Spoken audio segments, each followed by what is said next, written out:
안녕하세요, 이쑤시개 장군입니다. 지난번에 신라의 탄생에 대해서 배웠고요. 이어서 신라의 성장에 대해서 배워보도록 하겠습니다. 자, 신라는요, 고구려와 백제와 달리 500년 동안 왕을 왕이라 부르지 못했습니다. 왕을 뭐라고 불렀냐면 거서관, 차차웅, 이사금, 마립관. 자, 이 호칭은요, 아주 높은 사람, 나이가 많은 지혜로운 사람, 제사를 지내는 사람, 그리고 우두머리, 이런 뜻의 의미를 가지고 있습니다. 왕자를 쓰지 못했다는 것은 제대로 된 고대국가가 되지 못했다는 것을 의미하는 거죠. 자, 신라의 최초의 왕은 누구일까요? 바로 신라의 22번째 왕 지정왕 때부터 왕자를 쓰는 제대로 된 왕이 됐다는 것입니다. 자, 여러분들 지정왕 우리 얘기 많이 들어봤죠? 바로 독도는 우리 땅이라는 노래에 지정왕 13년 섬나라 우상국 나오잖아요. 지정왕은 어떻게 해서 이 조그만 소국인 신라를 최고의 나라로 만들기 시작했을까? 첫 번째가 뭐냐면 신라를 부자의 나라로 만들었습니다. 신라인들은 그 전에 농사를 지어서 먹고 사는데 호미로 농사를 짓고 살다가 소를 이용해서 농사를 짓게 됩니다. 이것을 우경법이라고 하는데요. 백성들이 곡식이 많아지죠. 곡식이 많아지니까 당연히 세금을 많이 내겠죠. 세금을 많이 내니까 나라가 부자가 되는 거예요. 돈이 많이 벌어지니까 그 돈으로 무기도 많이 만들고 군사들도 많이 뽑고 튼튼해지기 시작하는 것이에요. 이 신라의 골칫거리가 뭐냐면 일본에서부터 쳐들어오는 왜구들, 해적들이 아주 문제고 골칫거리였는데 이 해적들을 물리치기 시작합니다. 강릉이라는 곳, 그곳을 아슬라라고 하는데요. 그 아슬라를 지키고 있는 지정왕의 친척, 바로 이사부 장군에게 명령을 내립니다. 지정왕 13년에 이사부 장군이 배를 몰고 저기 우상국을 쳐들어갑니다. 우상국이 어딘가요? 지금의 바로 울릉도예요. 이사부 장군이 우상국을 점령합니다. 어떻게 점령하느냐? 배 앞에다가 나무로 깎은 사자상을 놓고 그 배를 몰고 가서 우상국 사람들에게 너희들 항복하지 않으면 이 사나운 짐승을 바다에 풀어버릴 것이다 라고 이렇게 외쳤고, 그것을 본 우상국 사람들은 이사부 장군에게 항복하게 됩니다. 자, 그래서 우상국을 차지하게 됩니다. 바로 이것이 독도가 우리 땅이 된 계기이기도 합니다. 512년 이사부 장군이 지정왕의 명에 의해서 우상국을 차지했어요. 우상국 사람들은 주변에서 물고기를 잡아서 먹고 살죠. 그런데 이 우상국에서 보면 저 앞에 조그만 점이 하나 보여요. 그것이 바로 독도라는 곳입니다. 여기서 독도가 왜 우리 땅인가? 여러분들, 아주 옛날에는요, 무인도 같은 섬들은 어떻게 해서 자기 땅이 되는가? 내가 먼저 그곳을 차지했다, 발견했다라고 하면 그게 바로 자기 땅이 되는 거예요. 512년도 지정왕 13년에 이사부 장군이 우상국을 차지했었고, 지금 울릉도를 차지했었고, 울릉도 사람들은 독도라는 이 섬에서 물고기를 잡아서 먹고 살았기 때문에 이사부 장군이 우상국을 차지했을 때는 독도를 포함해서 차지했다라고 이렇게 생각하시면 되겠습니다. 쉽게 말해서 제주도에 갔어요.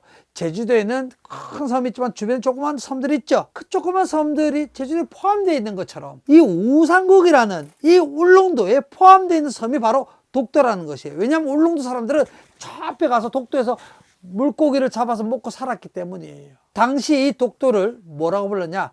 우산도라고 불렀습니다. 우산도를 포함한 우상국을 차지한 것이 바로 512년도 이사부 장군이 우리나라의 땅으로 만들어 주신 거예요. 자, 이제 지정왕은요, 나라를 부자로 만들었고 우상국을 차지했어. 여기서 우리가 또 하나 더 알 수 있는 것이 우상국까지 배를 몰고 갔다, 그리고 우상국을 점령했다라고 하는 것은 이 신라의 조선술이 발달하기 시작했다는 것을 의미합니다. 조선술이란 배를 만드는 기술이죠. 그리고 힘이 약할 때는 외나라로 싸우는데 피해를 많이 입었다고 하면 지정왕 때부터는 우리가 바다에 싸울 수 있는 능력이 만들어졌다는 것입니다. 자, 이 지정왕이 죽자 그의 아들이 왕이 되죠. 그의 아들 이름은 법흥왕입니다. 신라의 23번째 왕. 자, 이 법흥이라는 이름은요, 불교식 이름이라는 것이 우리가 느껴지죠. 스님들은 법명이라고 해서 불교식 이름이 있어요. 법이라는 것은 불교식 글자입니다. 이 왕은 불교를 받아들이는 왕이에요. 불교가 들어왔다는 것은 제대로 된 나라가 만들어졌다는 것을 의미할 수 있습니다. 우리 삼국 중에요, 불교를 최초로 받아들인 나라는 바로 고구려입니다. 372년도에 불교를 받아들이고 백제가 384년도에 불교를 받아들였어요. 자, 그런데 이 신라는 527년에 불교를 받아들입니다. 불교가 들어오는데 순탄치 않았어요. 당시에 부족장들은 좋아하지 않았습니다. 신라가 만들어질 때도 6개의 부족장들이 모여서 나라가 만들어지게 되죠. 이 신라의 제일 힘센 사람들은 부족장이에요. 백성들은 부족장을 거의 신처럼 믿어요. 과연 이 백성들이 왕의 말을 잘 믿고 따를 수 있을까요? 예를 들어서 군사들을 모집해서 전쟁에 나가서 가야랑 싸우려고 하면 부족장들이 허락을 받아야 되는 거예요. 그래서 왕의 힘보다 부족장들의 힘이 훨씬 더 강했다는 것입니다. 백성들을 통솔하고 정치를 하는데 왕의 힘이 너무 약해요. 자, 이 상황에서 신라의 불교가 들어왔어요. 백성들은 이 불교의 경전을 보고 부처님을 믿기 시작합니다. 사람 마음은 하나밖에 없어요. 부처님 믿는 만큼 부족장 믿는 마음이 줄어들겠죠. 그래서 부족장들은 불교가 들어오는 것을 반대하고 있었습니다. 법흥왕이 이차돈이라는 사람을 시켜서 절을 짓게 합니다. 그런데 이 부족장들이 전부 다 반발을 해요. 법흥왕은 신하들이 모여있는 곳에서 이 이차돈이라는 사람을 목을 베서 처형을 시킵니다. 이 이차돈이 죽을 때 목에서 붉은 피가 아니라 흰색 피가 흘러나왔다고 합니다. 그리고 하늘에서 꽃비가 흘러내렸다고 합니다. 이 모습을 봤던 모든 부족장들은 불교가 신라에 들어오는 것은 하늘의 뜻이라고 여기게 되었고, 신라의 불교가 들어오는 것을 막지 못했던 것입니다. 왕즉 불사상이라는 그런 믿음이 있었어요. 왕은 즉 부처님이다. 왕은 즉 살아있는 부처이기 때문에 왕의 힘이 강해지는 거죠. 모든 백성들은 부처님과 왕을 믿게 되는 겁니다.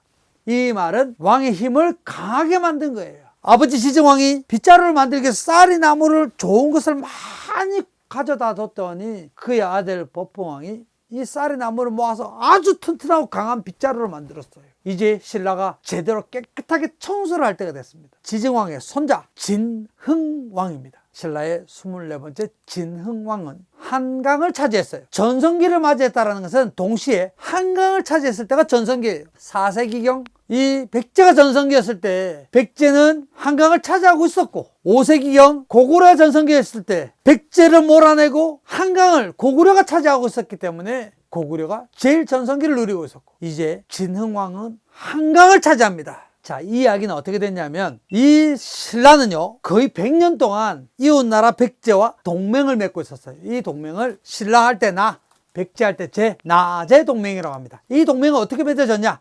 475년도에 고구려의 장수왕이 남쪽으로 공격해서 내려왔을 때 두 나라가 장수왕의 공격을 막기 위해서 맺었던 이 동맹이 바로 나제 동맹이에요. 이 백제와 신라는 고구려를 공격하기로 서로 약속을 합니다. 왜냐하면 고구려는요 저 위로 패려라는 나라와 계속해서 전쟁을 하고 있었어요. 한강의 하류 부분은 원래 백제의 땅이었기 때문에 고구려를 몰아내고 한강의 하류 부분은 백제가 가지고 한강의 상류 부분은 신라가 가지자 라고 하고 고구려를 공격합니다. 그리고 성공했어요. 고구려를 몰아냈어요. 여기서 신라의 진흥왕은 그치지 않았습니다. 당시 진흥왕의 파트너였던 백제를 배신하고 관산성에서 성왕을 죽입니다. 그리고 신라가 드디어 한강을 차지합니다. 신라는 삼국에서 제일 강한 나라가 돼버리는 거예요. 진흥왕은 한강을 차지하고 저 위로 마운령, 항초령까지 이 신라를 뻗쳐 올립니다. 자, 이것은 한강을 통해서 중국 산동반도로 바로 가서 신라가 문화를 받아들일 수 있는 그런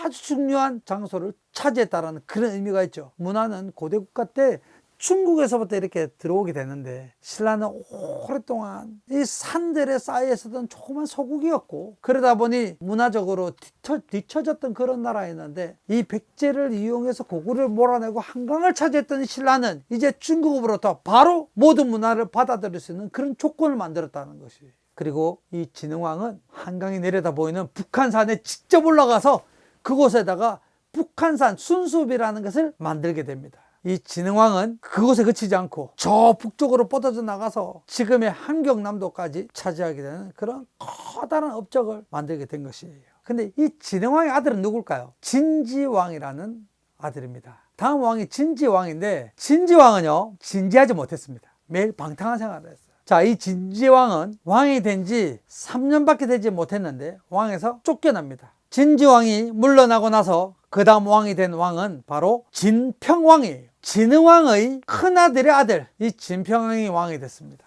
진평왕은 거의 고구려의 장수왕처럼 오랫동안 왕의 자리에서 아주 신라를 튼튼한 나라로 만들었던 커다란 업적을 가진 그런 왕이에요. 자, 신라의 왕은요, 왕족끼리 결혼해서 태어난 사람들만이 왕이 됩니다. 자, 이 사람들을 뭐라고 부르냐면 성골이라고 불러요. 신라의 골품제라고 하는 계급 사회에서 가장 위에 있는 사람이 바로 성골이에요. 자, 두 번째가 뭐냐면 진골이에요. 부모님 중에 한 분은 왕족이고 한 분은 그렇지 않을 때 평민이거나 귀족이거나 이럴 때 이 사회에서 태어난 사람들을 두 번째 계급인 진골이라고 하는 거예요. 자, 이 성골들만 왕이 돼요. 그런데 그 중에 아들이 아무도 없어요. 진평왕이 죽고 나서 아들이 아무도 없다 보니까 우리나라의 최초의 여왕이 탄생하는 겁니다. 그 여왕이 바로 선덕여왕이에요. 태종무열왕 김춘추라는 분 들어봤죠? 김춘추는 선덕여왕의 친척 사촌동생이에요. 아까 진지하지 못했던 진지왕의 손자가 바로 태종무열왕이 되는